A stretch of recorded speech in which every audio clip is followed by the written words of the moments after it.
নাহমাদুহু ওয়া নুসাল্লি আলা রাসূলিহিল কারীম, আম্মা বাদ।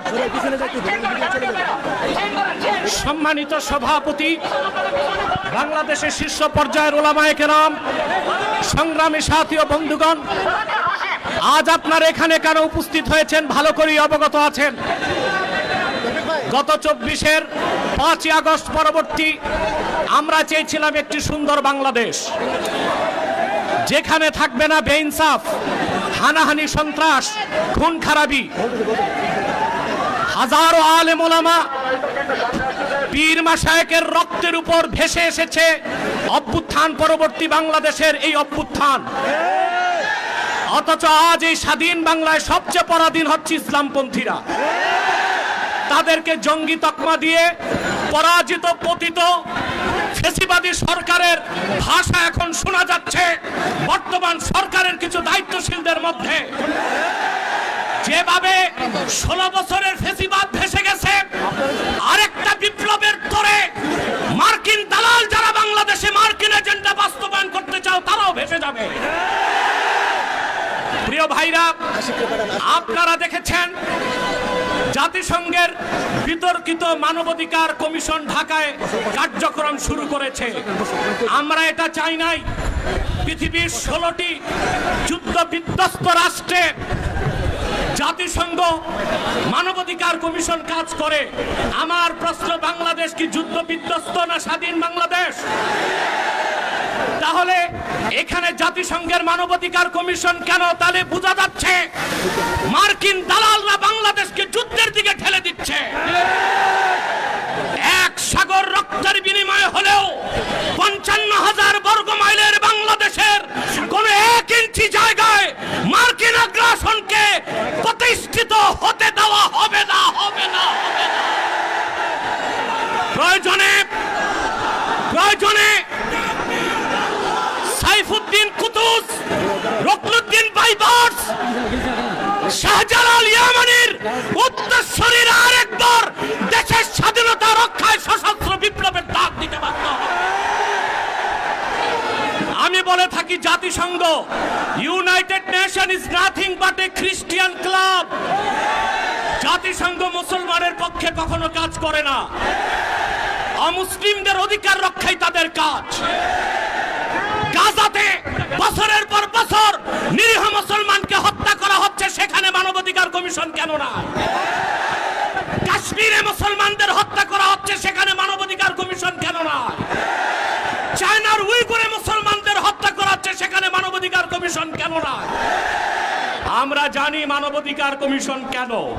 আল্লাহ ও তার আখিরি নবী নূর নবীজি মুহাম্মদ সাল্লাল্লাহু আলাইহি ওয়াসাল্লামের আরশচুম্বী সম্মান মর্যাদার বিরুদ্ধে যে কুলাঙ্গার সাতেম কাফেররা বক্তব্য দিবে, তাদের শাস্তির দাবি করলেই মানবাধিকার কমিশন তাদের পক্ষে ঢাল হয়ে দাঁড়াবে।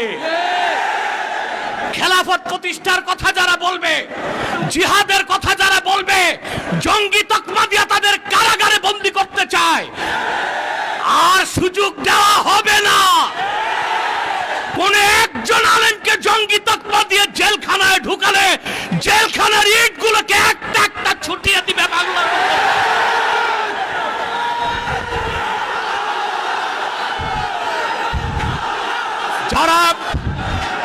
যারা শরিয়া রাষ্ট্র চায়, যারা জিহাদে বিশ্বাসী, তাদেরকেই পশ্চিমারা জঙ্গি বলে। আর যারা বুলেট নয়, ব্যালটের পূজারি, ওইসব পীর আর মৌলবীদেরকে পশ্চিমারা মডারেট মুসলিম বলে। তারা মডারেট মুসলিম না, মুনাফেক মুসলিম। প্রিয় ভাইরা, জঙ্গি শব্দের উৎপত্তি কখন থেকে? টুইন টাওয়ার হামলার পর থেকে পশ্চিমারা প্র্যাকটিসিং মুসলিমদেরকে প্রশ্নবিদ্ধ করতে, জিহাদের বিরোধিতা করতে জঙ্গি শব্দ আমদানি করেছে। আর পশ্চিমাদের পা চাটা গোলাম প্রথম আলো কর্তৃপক্ষ এই জঙ্গি নাটকের পক্ষে তাদের বুদ্ধিভিত্তিক সহযোগিতা করেছে। সেজন্য আমি বলবো, মুজিবের ৩২ নাম্বার যদি ভাঙ্গা যায়, প্রথম আলোর অফিসকে মাটির সাথে ঘুরায় দিতে হবে। এটাই বাংলাদেশের আলেমদেরকে জঙ্গি তকমা দেবার ন্যারেটিভ তৈরি করে। জঙ্গি আমি বলি জঙ্গি খারাপ না, জাং থেকে জঙ্গি। জাং মানে যুদ্ধ, আর জঙ্গি মানে যোদ্ধা। উত্তরা দিয়াবাড়িতে জঙ্গি বিমান ভূপাতিত হয়েছে, সেটা কি সন্ত্রাসী বিমান? যিনি পাইলট ছিলেন তিনিও জঙ্গি, যেহেতু যোদ্ধা। মুক্তিযোদ্ধারাও জঙ্গি, যেহেতু যোদ্ধা। এই শব্দটার অপপ্রয়োগ বাংলাদেশে শুরু হয়েছে শুধু ইসলামী রাষ্ট্র যারা প্রতিষ্ঠা করতে চায়, জিহাদের পক্ষে যারা, তাদের কণ্ঠ রোধ করার জন্য। তা মেনে নেওয়া হবে না, বরদাস্ত করা হবে না। এই মহাসমাবেশ থেকে ডক্টর ইউনূসকে বলছি, কান পেতে শুনে রাখুন, আপনার হালুয়া রুটির ভাগ যারা খায়, আপনাকে তারা বাঁচাতে পারবে না। অনতি বিলম্বে উলামায়ে কেরামকে জঙ্গি তকমা দেওয়া বন্ধ করতে হবে। যে সমস্ত নির্যাতিত আলেম কারাগারে আছে, তাদেরকে মুক্ত করে দিতে হবে।